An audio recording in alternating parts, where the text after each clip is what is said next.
اعوذ باللہ من الشیطان الرجیم، بسم اللہ الرحمن الرحیم۔ شروع اللہ کے پاک نام سے جو رحمان اور رحیم ہے۔ ناظرین، جی ایف پی پی سے آپ کا میزبان بشارت حسین آپ کے ساتھ۔ آج بشارت و عرفان کی باتیں میں ہم بڑا ہی خوبصورت ٹاپک ہمارے پاس ہے۔ آج کا دن جو ہے یہ یونائٹڈ نیشن نے اس کو ماں کا دن ڈکلیئر کیا ہوا ہے، اور آج ہم اس ہستی کے حوالے سے بات کریں گے جسے ماں کہتے ہیں۔ ہمارے ساتھ موجود ہیں جناب عرفان اشرف صاحب۔ جی السلام علیکم۔ وعلیکم السلام سر۔ عرفان صاحب، آج کے دن کو یونائٹڈ نیشن نے ڈکلیئر کیا مدر ڈے، جی، تو ہم بھی مدر ڈے مناتے ہیں، بلکہ میں تو یہ کہنا چاہوں گا کہ ان کے لیے تو شاید سال میں ایک دن مدر ڈے ہو، لیکن ہمارا ہر دن جو ہے ماں کے بغیر نامکمل ہے۔ کیا کہیں گے آپ؟ بشارت بھائی، کیا خوبصورت ٹاپک ہے۔ اور مائے نہیں میں کنوں آکھاں، درد وچھوڑے دا حال نہیں، تے ماں ایک باغ بہشت دا بوٹا تے ٹھنڈی ہے جدی چھاں، او بندہ دوروں دس پیندا مر جائے جدی ماں۔ یہ انتہائی سینسٹیو ٹاپک ہے۔ قوموں کی عروج و زوال کی داستان ماں کے بغیر ممکن ہی نہیں ہے۔ آپ نے کیا خوبصورت بات کی کہ یونائٹڈ نیشن کے لیے شاید ایک دن ماں کا ہو، لیکن ہمارا تو سارا دن، ساری رات، ایک ایک پل ماں کے بغیر ممکن ہی نہیں ہے۔ اور میں تو اکثر کہا کرتا ہوں کہ گھر کا وہ کمرہ جہاں پر ماں ہوتی ہے، سب سے رونق والا کمرہ وہی ہوتا ہے۔ بے شک۔ اس کے اور جب ماں دنیا سے رخصت ہو جاتی ہے، سب سے ویران کمرہ وہی ہوتا ہے۔ تو اس لیے ماں کی عظمت کو سلام ہے۔ اور میں اور آپ ماشاءاللہ سے جن گھروں میں ہیں، ہمیں تو یہ یاد ہے کہ ہماری مائیں ماشاءاللہ سے ہمارے سر کا تاج ہوتی ہیں۔ ہمارے گھروں میں وہ ایک تخت پوش سا ہوتا ہے یا ایک بیڈ لگا ہوتا ہے جہاں پر پورے گھر کی رونق ہوتی ہے، ماں وہاں پر بیٹھی ہوتی ہے۔ ہر نیا پیدا ہونے والا بچہ ماں کی گود میں ہوتا ہے، اور ماں اس کو اللہ اللہ کی لوریاں دے کر پروان چڑھاتی ہے، بڑا کرتی ہے۔ ہم نے اپنی آنکھوں سے دیکھا ہے کہ اس کے بعد صبح کا آغاز ہوتا ہے، ماں جنہوں پنجابی چاہتے ہیں لسی رڑک دیے، نال سورہ مزمل دی تلاوت کر دیے، نال سورہ یاسین پڑھ دیے۔ ساتھ میں ہم نے جب سکول کالج جانا ہے، ماں پھونکیں پڑھ پڑھ کر ہماری طرف پھونک مارتی ہے کہ میرے بچے نے جانا ہے۔ اور میں سمجھتا ہوں کہ بچے کے جوان ہونے کے ساتھ ساتھ ماں کی امید جوان ہوتی ہے کہ یہ میرا بچہ جوان ہوگا، یہ میرا سہارا بنے گا۔ اس نے بڑے دکھ دیکھے ہوتے ہیں، اس نے بڑی پریشانیاں دیکھی ہوتی ہیں، اس کو یہ آس ہوتی ہے کہ اب یہ بڑا ہو گیا ہے یا ہو جائے گا اور یہ اپنے باپ کا ساتھ دے گا۔ اچھا عرفان صاحب، ایک اور بات ادھر میں ایڈ کرتا جاؤں کہ یقیناً کسی بھی انسان کی اس کو سنوارنے میں، اس کو بنانے میں، اس کی تراش میں ماں کا بہت بڑا ہاتھ ہے۔ نپولین نے کہا تھا کہ مجھے ایک اچھی ماں دو، میں آپ کو ایک اچھی قوم دوں گا۔ تو یقیناً پھر ماں کے قدموں کے نیچے جنت ایسے نہیں بنی۔ اس کی جس تکلیف کے ساتھ، جس کشت کے ساتھ وہ اولاد کو پالتی ہے اور اسے اس قابل کرتی ہے کہ وہ معاشرے میں، یہ ماں کی تربیت ہی ہے کہ وہ اولاد کو معاشرے کا ایک اچھا انسان بناتی ہے۔ بالکل ٹھیک۔ تو اس حوالے سے کہ ماں کا اتنا رتبہ، رب نے بھی اس کو ماں کا رتبہ بہت دیا ہے، اور جس طرح ماں گھر کی رونق ہے، جس طرح سب بچوں، وہ کہتے ہیں کہ ایک ماں 8 بچوں کو تو پال سکتی ہے، لیکن 8 بچے مل کے ایک ماں کو نہیں پال سکتے۔ تو کیا کہیں گے آپ؟ بشارت بھائی، یہ جو ماں کو، اور پھر ایک اور بات بھی آپ کی بات میں ایڈ کروں کہ اللہ کریم نے کہا ہے کہ میں 70 ماؤں سے زیادہ انسان سے پیار کرتا ہوں، اور اس کو جو مماثلت اللہ نے اپنے پیار کی دی ہے وہ ماں کے پیار سے ہے۔ اس میں بڑا باریک سا ایک نقطہ ہے کہ جس طرح خدا نے انسان کو تخلیق کیا ہے، اسی طرح ماں بچے کو تخلیق کرتی ہے۔ ماں ایک خاص عمل کے بعد جب بچہ اپنی ماں کے پیٹ میں آ جاتا ہے تو تخلیق کا عمل شروع ہو جاتا ہے۔ ماں کے پیٹ کو رحم کہتے ہیں، اور رحم ایک ایسی جگہ کو کہتے ہیں جہاں پر بچے کی نگہداشت ہوتی ہے، اور اس نگہداشت میں بچہ تخلیق کے منازل سے گزر رہا ہوتا ہے۔ وہ 3 مہینے، پھر 6 مہینے، اور پھر 9 مہینے، اور اس میں ماں بچے کو اپنا اپنے جگر کا لہو پلاتی ہے، اپنا بچہ جب پیدا ہو جاتا ہے پھر اس کو اپنا دودھ پلاتی ہے، اور پھر ہم نے تو ایسی مائیں دیکھی ہیں کہ بچے کو جب وہ اپنا دودھ پلاتی ہے تو ساتھ میں قرآن مجید کی تلاوتیں کرتی ہیں. جس بات کی طرف آپ نے اشارہ کیا، قوموں کی تربیت میں ماں کا بڑا کردار ہوتا ہے اور ہوا کرتا تھا. اور ہم نے ایسی مائیں دیکھیں کہ جنہوں نے بچوں کو اس طریقے سے پروان چڑھایا کہ انہوں نے بڑا بڑا نام پیدا کیا. آج بھی لوگ ایسا پازیٹیو کام کر رہے ہیں، لیکن آج کی ماں تھوڑا سا اپنے مقصد سے ذرا میرے خیال سے ہٹی ہوئی ہے. یہ تو قوموں کی تربیت میں ماؤں کا کردار، اس سے تو ڈینائل ممکن ہی نہیں ہے سر. تو ماں کے حوالے سے ہم گفتگو کر رہے ہیں، اور یقیناً ایک ماں جو ہے وہ پورے گھر کی رونق ہے، ایک مرکز ہے. جی ٹھیک ہے، اس مرکز کے ارد گرد پوری اولاد اکٹھی ہوتی ہے. جی.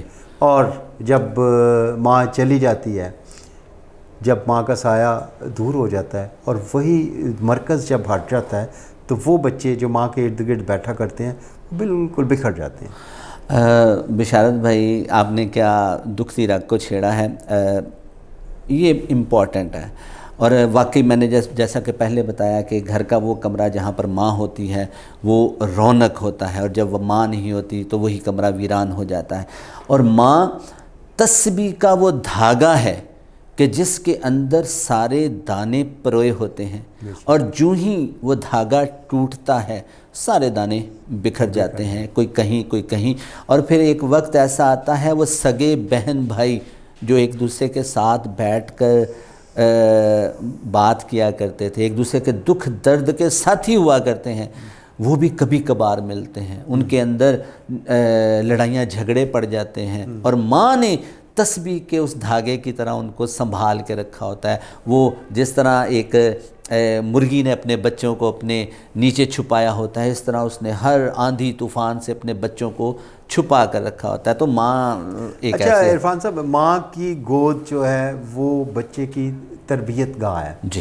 اور آپ یقین جانیں کہ ماں جب بچے کو پال رہی ہوتی ہے، جو اس کو لوری سنا رہی ہوتی ہے، جو اس کو جو بھی چیز ہوتی ہے وہ اس کی تربیت کا، بچے کی تربیت کا ایک حصہ ہوتا ہے. جی. اور بچہ جو بڑا ہوتا ہے وہ شاید زندگی کے جن حالات سے بھی گزرتا ہے شاید وہ ساری چیزیں بھول جائے، وہ ماں کی لوری کو نہیں بھولتا. بشارت بھائی، اس ایج میں میری اماں جی کا 2 سال پہلے انتقال ہوا. اللہ ان کے درجات کو بلند کرے، ان پر اپنی کروڑہ رحمتیں کرے. ہم جب بھی پریشان ہوتے تو ہم گوشہ عافیت اپنی ماں کی گود کو سمجھتے، ان کی گود میں جا کر سر رکھتے، اور وہ ماں سر میں ہاتھ پھیرتی اور کہتی پتر کی گل ہے. کوئی دکھ درد میری آنکھوں کے آپریٹ ہوئے، میں یقین مانے کہ میں پریشان نہیں ہوتا تھا ماں کی، کیونکہ مجھے پتا تھا کہ میری ماں کی دعا میرے ساتھ ہے. تو جب تک آپ کی ماں کی دعا آپ کے ساتھ ہوتی ہے آپ زندگی میں کہیں پریشان نہیں ہوتے. میرے کچھ پرسنل واقعات ہیں. میں ریڈیو کیا کرتا تھا، آپ ماشاءاللہ سے جانتے ہیں، اور میرا رات کو 12 سے 2 بجے کا پروگرام تھا. اور میں 12 سے 2 بجے کے پروگرام میں اپنی بائک پر اپنے گھر کی طرف جب آتا، رات سنسان، دھندیں اور لوئیں اور گرم اور سرد موسم، ہم گھر میں جب اپنی گلی میں داخل ہوتے ہمارے گھر کا دروازہ خود ہی کھل جاتا. میں اس سائنس کو نہیں سمجھ سکا، لیکن پھر مجھے پتہ چلا کہ کھڑکی میں کھڑے ہو کر میری ماں میری راہ تکتی تھی، اور جب وہ میں گھر پہنچتا تو پھر اس کو سکون ملتا کہ میرا بیٹا گھر آ گیا. پھر میری ماں نے مجھے منع کر دیا کہ تم رات کو واپس نہیں آؤ گے، تم صبح آیا کرو. پھر میں کرکٹ کھیلا کرتا تھا. ماں کے اندر اللہ نے اتنی میگنیٹک فورس رکھی ہے. میں اپنے دوست کے ہاں کمبائن سٹڈی کرنے کے لیے رات کو اس کے گھر جایا کرتا تھا. جب میں وہاں پر پہنچتا تو ساری رات ہم پڑھتے، صبح گھر آ جاتا.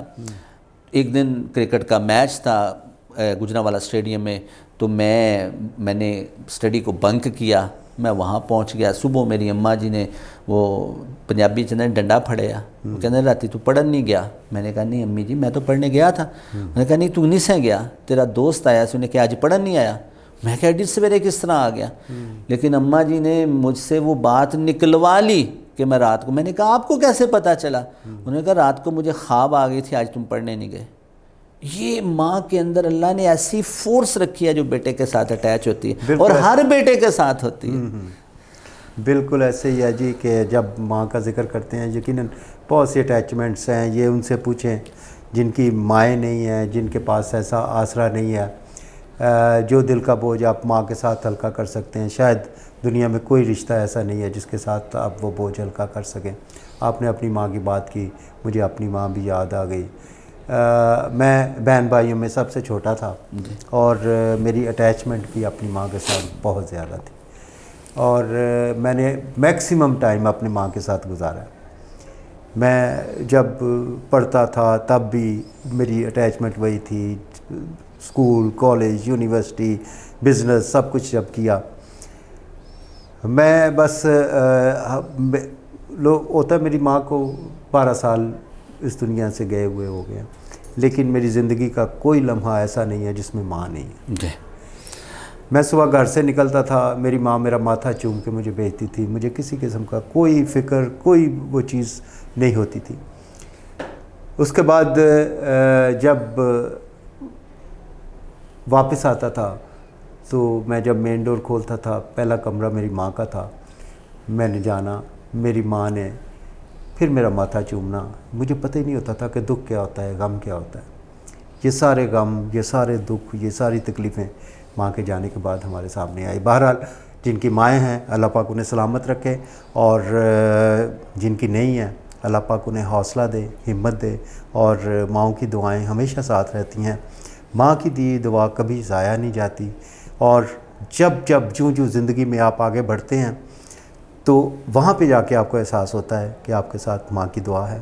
جن کی مائیں ہیں ان کا دھیان رکھیے گا, جن کی نہیں ہیں وہ ان کے لیے دعا کیجیے گا. جی عرفان صاحب, وقت محدود ہے لیکن ہمارے پاس ٹاپک جو ہے وہ لامحدود ہے. ماں کی باتیں نہ تو کبھی ختم ہو سکتی ہیں, نہ ہم ان کو وائنڈ اپ کر سکتے ہیں. بہرحال اس دن کے حوالے سے آپ کیا پیغام دینا چاہیں گے؟ بشارت بھائی, پیغام سے پہلے ایک چھوٹی سی بات یاد آ گئی کہ میں دل میں ایک خواہش پیدا ہوئی اور بڑے لوگوں کے پاس بیٹھنا شروع کیا, تو ہم نے سوچا کہ ہم نے زندگی میں بڑا سارا وقت ضائع کیا ہے. ہمیں وہ کام جو بہت پہلے کر دینے چاہیے تھے وہ نہیں کیے. مثلا ایک کام یہ تھا کہ اپنے ابا کے ساتھ آپ نے جفا لانا ہے, ان کو ملنا ہے, ان کے ساتھ پیار کرنا ہے, ان کو بتانا ہے کہ میں آپ سے پیار کرتا ہوں. اسی طرح اپنی ماں کو بھی آپ ضرور بتائیں کہ آپ ان سے پیار کرتے ہیں, وہ تو آپ سے کرتی ہے. اور پھر میں اکثر اپنی اماں کے پاؤں دباتا تھا. جب میں پاؤں دباتا تو میری اماں مجھے کہتے ہیں ڈرامے کرنا ہے, ویسے کریں نا, ہاتھ کرتے ہیں اور کہتے ہیں ڈرامے کرنا ہے. تو میں آپ سے گزارش کرتا ہوں کہ اس طرح کے ڈرامے ضرور کریں, اپنی ماں کے پاؤں کو ضرور چھیڑیں, ہاتھ لگائیں, ان کو دبائیں, اور اپنی ماں کے ساتھ لاڈ کریں. اور میں اپنے اسٹوڈنٹس کو بھی اکثر یہ بات بتاتا ہوں, اور میں اپنے سننے والوں کو بھی یہ گزارش کروں گا کہ ماں کو آپ کی ہر پسند اور ناپسند کا پتہ ہے. آپ آج یہ ضرور پتہ کریں کہ آپ کی ماں کو کیا پسند ہے. میں نے بشارت بھائی یہ بڑی دیر بعد پتہ کیا کہ میری امی کو کیا پسند ہے. تو مجھے پتہ چلا کہ میری امی کو مچھلی پسند ہے فرائیڈ, پھر میری امی جان کو ریوڑیاں پسند ہیں. تو میں نے تھوڑی سی ریوڑیاں لیں اور وہ 100-150 روپے کی تھی. میں لے کر اپنی اماں کے پاس چلا گیا, اور یقین مانیں میری اماں نے پورے خاندان کے لوگوں کو بتائیں کہ آج عرفان میرے واسطے ریوڑیاں لے کے آئے. تو آپ اپنی ماں کے لیے ضرور اس کی پسند کی کوئی چیز لے کر جایا کریں, ان کے قدموں میں رکھا کریں, ان سے دعا لیا کریں, ان سے بلکہ ایک اور بات میں آپ کو یاد آ گئی کہ ایک لڑکی تھی, وہ اپنے آفس میں جایا کرتی تھی, اس کی اماں اس کو آواز دیتی, انہیں کہتی پتر گال سن. تو وہ لڑکی ذرا ناراض ہوتی کہ اماں میں لیٹ ہو رہی ہوں. تو اماں نے کہا کہ میری بات سنو, میری اینک صاف کر دو. انہوں نے اینک صاف کر دی. وہ بچی جلدی جلدی اپنے اسکول کالج گئی, جس کام پہ گئی. کچھ عرصے کے بعد اس کی ماں کا انتقال ہو گیا. تو وہ اپنی ماں کی چیزیں صاف کر رہی تھی. ایک دن تو ایک ڈائری اس کے ہاتھ آئی. ڈائری میں ایک صفحہ نکلا, اور اس صفحے پہ لکھا ہوا تھا آج کے بچے اپنے ماں باپ سے دعائیں لینا بھول گئے ہیں. تو میں اپنی بیٹی کو روزانہ کسی نہ کسی بہانے اپنے پاس بلاتی ہوں, کبھی اینک صاف کرنے کے بہانے, کبھی چھڑی پکڑانے کے بہانے, کبھی جوتا صاف کرنے کے بہانے, تاکہ میں اس کو دعائیں دوں. تو آپ اپنی ماں سے دعائیں ضرور لیں, اللہ آپ کو خوش رکھے. بڑی خوبصورت بات کی عرفان صاحب. آپ نے بات کی کہ ماں جب دعا دیتی ہے نا تو وہ بہانہ ڈھونڈتی ہے کہ یہ کوئی کام کرے تو میری دعا. شکر الحمدللہ مجھے یہ بڑا میری زندگی میں یہ ماں کا کریکٹر بڑا زبردست رہا ہے. میں ہمیشہ ماں کے پاؤں دبا کے سوتا تھا, ماں کی خدمت کر کے سوتا تھا, ماں سے دعائیں نکلتی رہتی تھیں. اس کا احساس مجھے کب ہوا کہ کبھی میرا بیٹا جو ہے, میرے ماشاءاللہ 2 بیٹے ہیں, تو ایک بیٹا جب میں گھر جاتا ہوں تو میرے پاؤں دبانا شروع کر دیتا ہے. ماشاءاللہ. جب وہ پاؤں دباتا ہے نا تو میرے اندر سے ایک عجیب سی کیفیت اور اس کے لیے اتنی دعائیں نکلتی ہیں کہ مطلب میں اس کو نہ بیان نہیں کر سکتا. پھر مجھے ماں یاد آتی ہے واہ کہ میری ماں کی بھی یہی کیفیت ہوگی کہ جب میں اس کی خدمت کرتا تھا تو اس کے اندر سے دعا نکلتی تھی. وہی دعائیں میرے اپنے بچوں کے لیے میرے اندر سے نکلتی ہیں, اور آپ یقین جانیں کہ وہ دعائیں کیسے لگتی ہیں مجھے بھی نہیں پتا. اور زندگی میں جب کوئی کامیابی وہ کسی صورت میں رب دیتا ہے, بچوں کی صورت میں, کسی اور صورت میں جب کوئی دیتا ہے تو ماں ہمیشہ یاد آتی ہے کہ یہ ماں کی دعا اب لگی ہے مجھے. ٹھیک ہے جی, سب کی ماؤں کو رب سلامت رکھے, اور جن کی ہیں جن کی نہیں ہیں وہ ان کے لیے دعا کرتے رہیں, اور ان کی قبر پہ جا کے بھی دعا کریں, ان کے قدموں پہ کو چھو کے بھی دعا کریں. وہ ہر وقت آج بھی آپ کے لیے دعا کر رہی ہیں اور ہمیشہ کرتی رہیں گی. آج کے اس ٹاپک کے ساتھ یہیں سے اپنے میزبان بشارت حسین کو اجازت دیجیے گا. اللہ حافظ. پاکستان زندہ باد.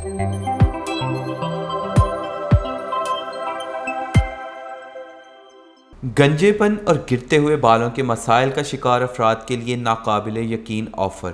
اب آپ کو ہیئر ٹرانسپلانٹ کے لیے بیرون ملک سفر کرنے کی بالکل ضرورت نہیں. میرا نام معصوم شہزاد ہے اور میں اٹلی سے پاکستان آیا ہوں. میں یہاں سے ربوٹنگ ٹرانسپلانٹ کروایا ہے اور میرا تجربہ بہت اچھا رہا, کیونکہ الشفا فیوچر ہاسپٹل گجرانوالہ لایا ہے ہیئر ٹرانسپلانٹ کی دنیا کی بہترین ٹیکنالوجی, جس کی مدد سے آپ کے گنجے پن کو گارنٹی کے ساتھ بغیر کسی سائیڈ ایفیکٹ کے مستقل طور پر ختم کیا جا سکتا ہے. تو دیر نہ کیجیے, ابھی ہمارے دیے گئے نمبرز پر رابطہ کریں اور محدود آفر سے بھرپور فائدہ اٹھائیں.